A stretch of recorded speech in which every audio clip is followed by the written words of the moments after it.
Assalamualaikum warahmatullahi wabarakatuh.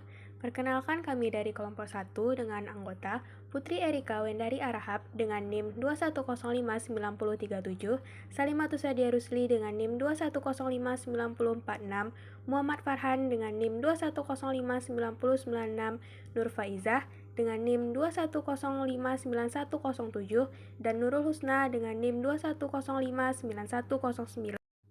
Pada video presentasi kali ini, kami akan membahas beberapa materi, yaitu teori manajemen klasik, teori manajemen ilmiah, teori organisasi klasik, pendekatan hubungan manusia, aliran manajemen modern, dan perilaku organisasi.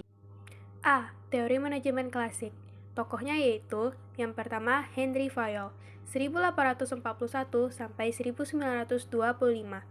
Fayol berpendapat bahwa dalam perusahaan industri, kegiatan-kegiatan yang dilaksanakan manajemen dapat dibagi ke dalam beberapa kelompok tugas, yaitu yang pertama, teknikal, merupakan kegiatan memproduksi dan membuat produk. Yang kedua, komersial, meliputi kegiatan membeli bahan-bahan yang dibutuhkan dan menjual barang. Yang ketiga, finansial, kegiatan pembelanjaan, yakni meliputi kegiatan mencari modal dan bagaimana menggunakan modal. Yang keempat, security, yaitu kegiatan yang dilakukan untuk menjaga keamanan. Yang kelima, akuntansi, meliputi kegiatan yang terdiri dari mencatat, menghitung, mengkalkulasi biaya yang dilaksanakan. Yang terakhir, tugas manajerial, melaksanakan fungsi-fungsi yang ada dalam manajemen. Tokoh yang kedua yaitu James de Money. Kaidah-kaidah yang diperlukan untuk menetap organisasi manajemen adalah yang pertama, koordinasi, merupakan kaidah yang menghendaki adanya wewenang, saling melayani, perumusan tujuan, dan kedisiplinan. Yang kedua, prinsip saklar, tentang hubungan kepemimpinan, pendelegasian, dan antar fungsi-fungsi tertentu yang dibutuhkan. Yang ketiga, prinsip fungsional, prinsip yang mendefinisikan berbagai macam tugas yang harus diselesaikan serta dalam usaha mencapai tujuan bersama. Dan yang terakhir, prinsip staff, merupakan prinsip yang membedakannya sebagai manajemen staf dan lini lainnya. Yang ketiga, Mary Parker Follett, 1868 sampai 1933. Menurutnya, kelompok merupakan suatu mekanisme di mana individu yang beraneka ragam dapat menggabungkan bakat-bakat yang dimiliki untuk mencapai sesuatu yang lebih baik. Menganggap bahwa tugas manajer adalah membantu karyawan dalam organisasi untuk saling bekerja sama mencapai kepentingan-kepentingan yang terintegrasi. Follett juga berpendapat bahwa permasalahan dalam bisnis melibatkan berbagai faktor yang harus dipertimbangkan dalam kaitannya dengan hubungan antar masing-masing faktor. Follett yakin bahwa perusahaan seharusnya memberikan pelayanan dan keuntungan yang diperoleh perusahaan harus dikaitkan dengan kesejahteraan umum. Yang keempat, Chester L. Barnard, 1886 sampai 1961. Chester memandang organisasi sebagai sistem kegiatan yang diarahkan pada tujuan. Fungsi-fungsi utama manajemen, menurut pandangan Barnard, adalah perumusan tujuan dan penggandaan sumber daya yang dibutuhkan untuk mencapai tujuan. Barnard menekankan pentingnya peralatan komunikasi untuk pencapaian tujuan kelompok. Dia juga mengemukakan teori penerimaan pada wewenang. Kelebihan dan kelemahan teori manajemen klasik. Kelebihan A.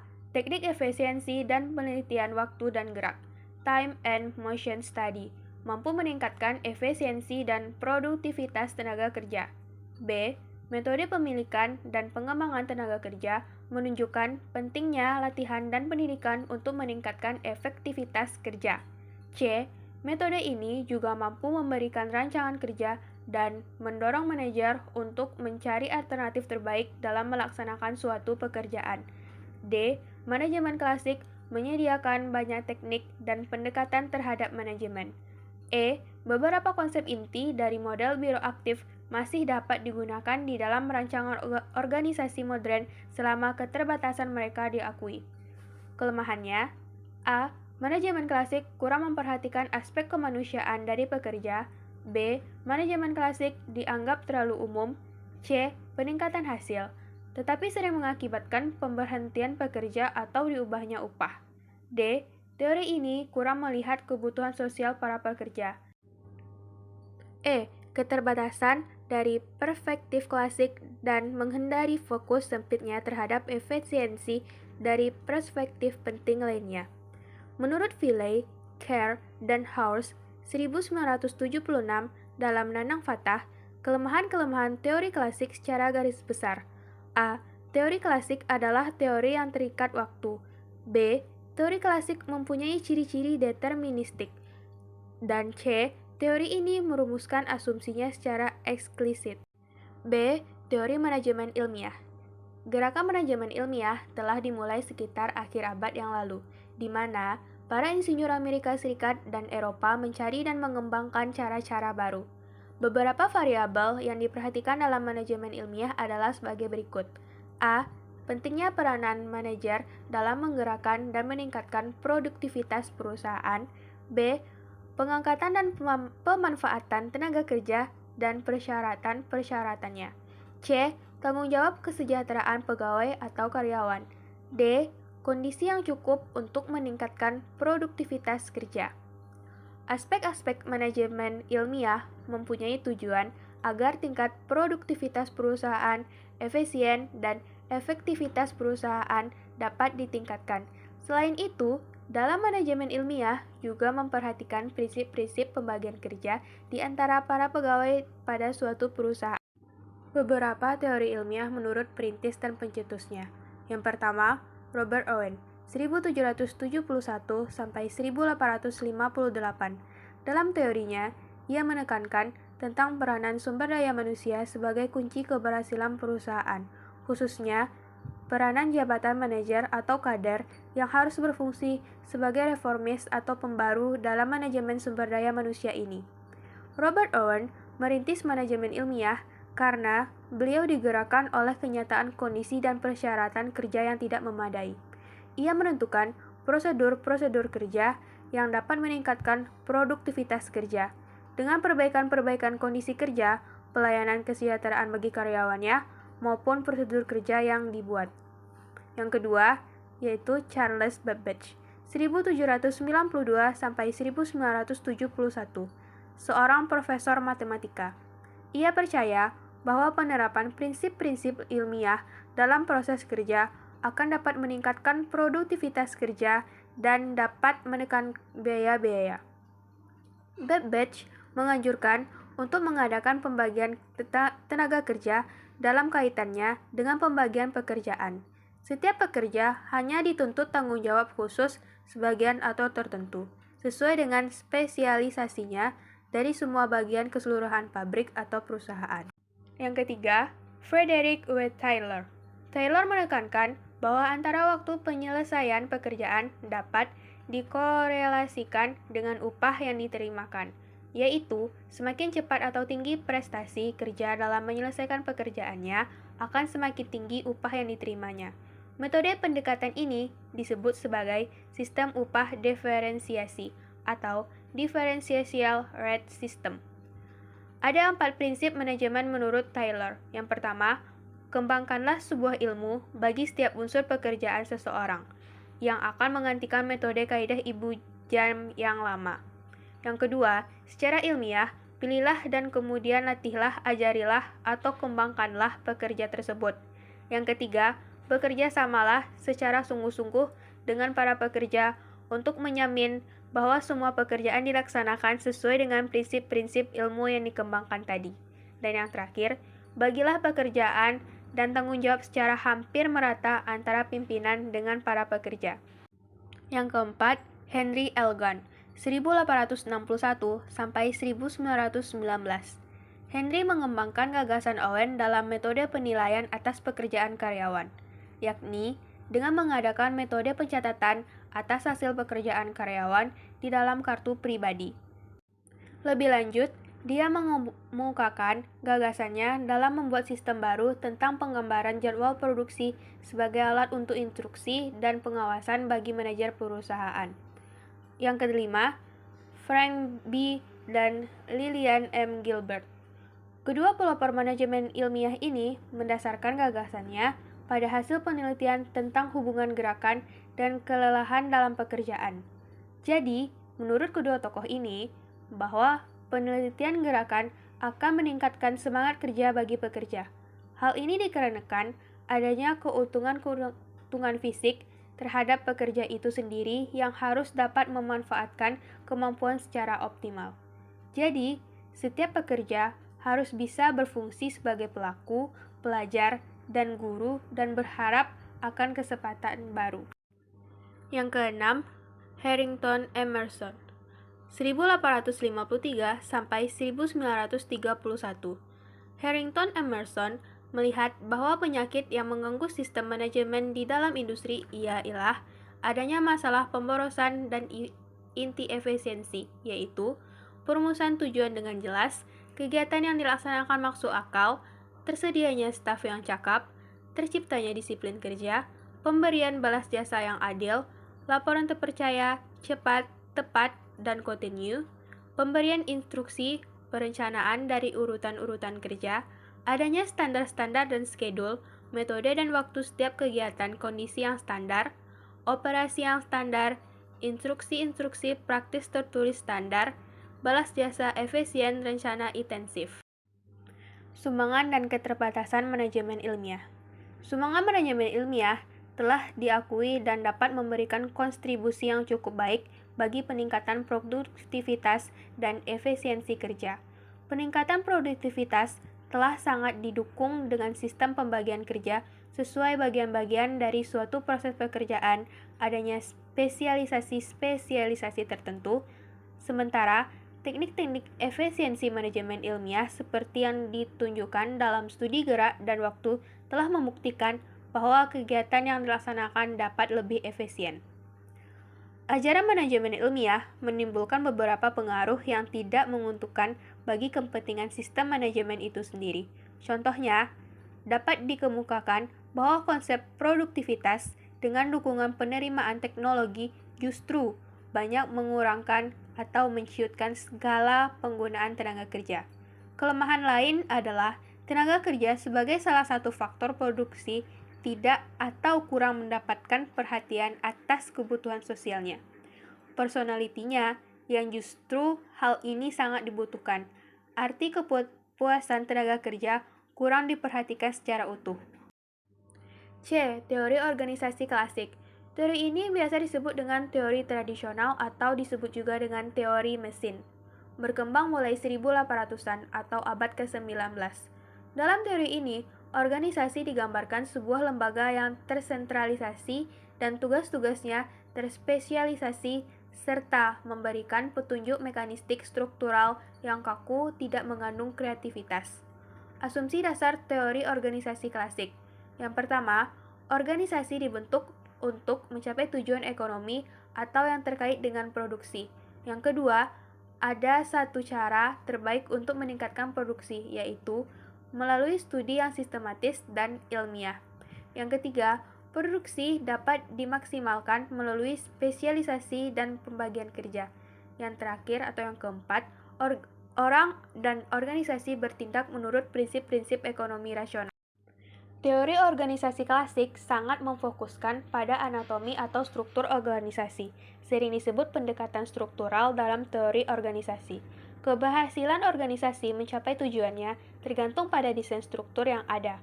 Penganut teori klasik beranggapan bahwa menurunnya produktivitas dan kurangnya efektivitas dan efisiensi dalam sebuah organisasi terjadi adalah karena kesalahan atau kurang kesempurnaan struktur semua persoalan yang ada. Kelemahan teori ini kurang memperhatikan unsur manusianya, harkat, martabat, dan sebagainya. Manusia dianggap mesin atau alat produksi yang harus bekerja sesuai ketentuan. Tokoh teori organisasi klasik yang pertama, Adam Smith, dengan bukunya The Wealth of Nations dalam tulisannya tentang Of the Division of Labor. Pembagian kerja merupakan faktor penyebab optimalisasi industri. Yang kedua, F.W. Taylor dengan Time dan Mountain Study. Hasil studinya menyatakan bahwa efisiensi pelaksanaan tugas hanya dapat dilakukan dengan spesialisasi dan penyederhanaan kerja. Di samping itu, juga perlunya imbalan yang memadai. Yang ketiga, Max Weber, dengan konsep birokrasinya. Dia mengemukakan pengelolaan organisasi harus dilakukan dengan kewenangan yang legal dan rasional. D. Human Relation Approach. Perkembangan berikutnya dalam manajemen dimulai sejak 1930 dan menjadi populer tahun 1950-an, yaitu manajemen yang banyak memberikan perhatian terhadap hubungan kemanusiaan dengan karyawan. Muncul sebagai akibat dari kelemahan-kelemahan pada manajemen yang berorientasi tugas atau klasik yang kemudian banyak menimbulkan kritik terhadapnya. Menurut pendekatan ini, di tempat kerja, orang berusaha untuk memuaskan kebutuhan sosialnya, memberikan reaksi atas tekanan dari kelompok, serta berusaha memenuhi kebutuhan pribadi. Tokoh-tokoh dalam Human Relation Approach. Yang pertama, studi Hawthorne, dipimpin oleh Elton Mayo. Mereka meneliti lebih lanjut tentang efek kelelahan karyawan terhadap output yang dihasilkan, menyimpulkan bahwa terdapat dua faktor yang dianggap mempunyai arti penting. Pertama, adalah suasana kelompok di mana pekerja saling menciptakan hubungan sosial mendukung serta bersama-sama ingin melakukan pekerjaan dengan baik. Kedua, pengawasan yang lebih partisipatif. Yang kedua yaitu Abraham Maslow. Menurut Abraham Maslow, perilaku manusia dimotivasi oleh keragaman kebutuhan yang dihadapinya. Yang ketiga, Douglas M. Graner memperkenalkan bahwa pada dasarnya manusia dapat diklasifikasikan menjadi tipe X dan tipe Y. Bertipe X biasanya cenderung bersifat pasif, malas, tidak mau bekerja kecuali kalau disuruh. Ini pendekatan manajemen harus dilakukan adalah hal-hal yang terkait dengan pengarahan dan pengawasan yang menyeluruh dan terus-menerus. Tipe Y memiliki karakteristik proaktif, menyukai tantangan dan pekerjaan, memiliki ide dan kreatif. Tipe Y ini, pendekatan manajemen dilakukan dengan pemberian delegasi dan kepercayaan. Sumbangan dan keterbatasan pendekatan hubungan manusiawi. Oleh karenanya, organisasi perlu mengubah latihan manajemennya. Di samping itu, manajer diingatkan pentingnya perhatian terhadap proses kelompok untuk melengkapi perhatian terhadap masing-masing karyawan secara individual. Keterbatasannya yaitu, yang pertama, konsep makhluk sosial tidak menggambarkan secara lengkap individu-individu dalam tempatnya bekerja. Yang kedua, perbaikan-perbaikan kondisi kerja dan kepuasan karyawan tidak menghasilkan peningkatan produktivitas yang relevan seperti yang diharapkan. Aliran manajemen modern. Aliran ini didasari oleh asumsi bahwa manusia memiliki berbagai kebutuhan dan mengalami perubahan yang cepat, sehingga tidak ada pendekatan yang bisa digunakan pada kondisi tersebut. Pendekatan ini tetap mengakui gagasan teori manajemen klasik dan sumber daya manusia. Manajemen modern dibangun berdasarkan dua konsep utama. Yang A. Teori perilaku. Pandangan di teori ini dicirikan oleh dua kelompok perilaku, yakni perilaku per individu dan perilaku antar kelompok sosial, dikembangkan oleh Douglas M. Graner melalui teori X dan Y-nya, Abraham Maslow melalui teori hierarki kebutuhannya, Friedrich Herzberg melalui teori dua faktornya, Robert Blake dan Jean Mouton dengan kondisi manajerial yang menjelaskan gaya kepemimpinan, Chris Argyris yang melihat organisasi sebagai suatu sistem sosial maupun sistem antarhubungan budaya, Edgar Schein yang meneliti dinamika kelompok dalam organisasi, Francis Likert yang meneliti 4 sistem manajemen, Fred Flieder dengan pendekatan kontingensi pada studi kepemimpinan. Pokok pikiran yang diungkapkan oleh para penganut teori perilaku di atas diringkas dalam poin-poin berikut. Yang pertama, organisasi merupakan suatu keseluruhan dan pendekatan manajer untuk melakukan pengawasan yang harus disesuaikan dengan kondisi yang ada. Yang kedua, diperlukan pendekatan motivasional untuk membangun komitmen pekerja terhadap tujuan organisasi. Yang ketiga, diperlukan manajemen yang sistematik dengan pendekatan yang didasarkan pada berbagai pertimbangan yang relevan. Yang keempat, manajemen teknik dapat dinilai sebagai suatu proses teknik mengenai peranan prosedur dan prinsip yang dijalankan secara ketat. B. Teori kuantitatif atau manajemen sains.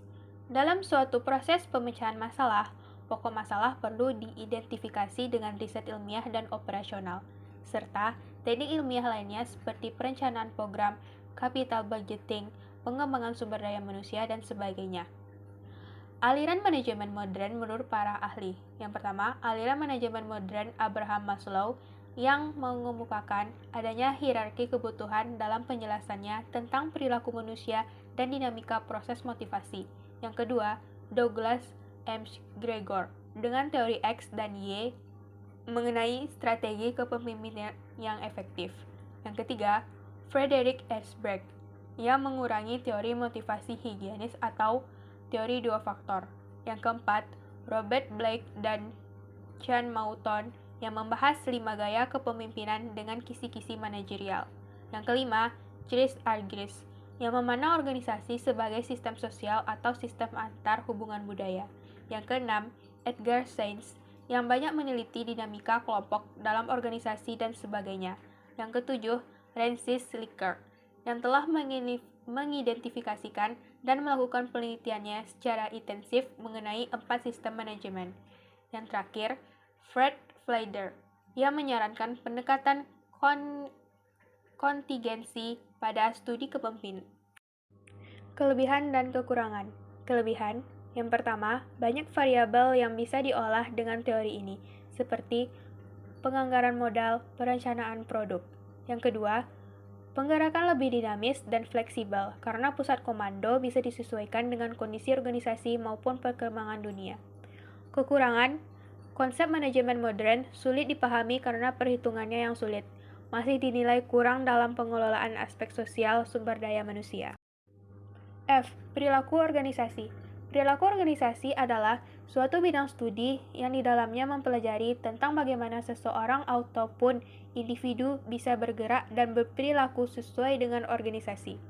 Salah satu tujuan utama dilakukannya studi perilaku organisasi adalah agar bisa merevitalisasi teori organisasi dan juga mengembangkan konseptualisasi kehidupan organisasi yang lebih baik. Pengertian perilaku organisasi menurut para ahli. Yang pertama, Timothy Ajach.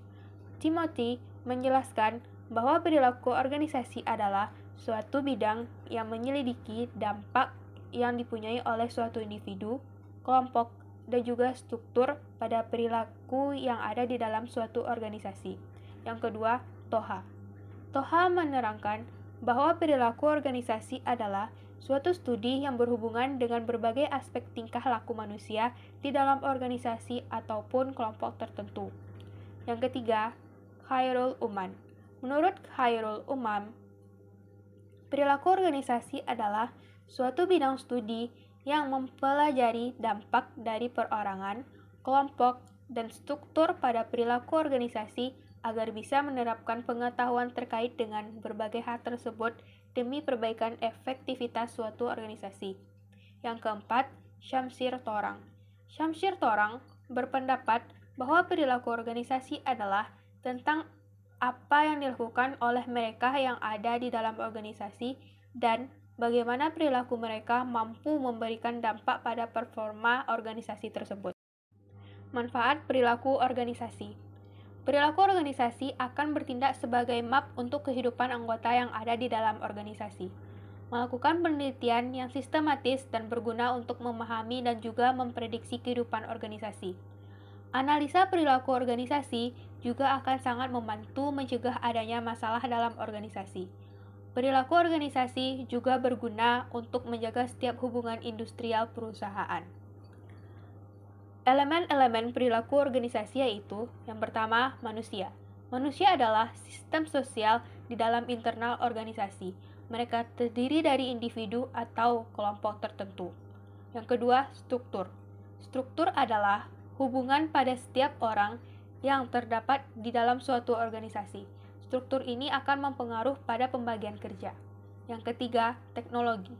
Teknologi mampu menanamkan kondisi fisik dan juga ekonomi dimanapun orang bekerja. Sifat dari teknologi ini akan sangat tergantung dari sifat organisasi dan juga akan turut mempengaruhi pekerjaan ataupun kondisi kerja perusahaan. Yang keempat, sistem sosial. Sistem sosial ini akan menyediakan lingkungan eksternal tempat organisasi bergerak. Sistem sosial ini akan memberikan pengaruh pada sikap orang, kondisi kerja, dan yang paling penting adalah mampu memberikan persaingan untuk sumber daya dan juga kekuasaan. Ruang lingkup perilaku organisasi. Yang pertama, perilaku individu. Yang kedua, perilaku antar individu. Yang ketiga, perilaku kelompok. Baiklah, sekian video presentasi dari kelompok 1. Apabila ada kata yang salah atau kekurangan lainnya, kami mohon maaf. Assalamualaikum warahmatullahi wabarakatuh.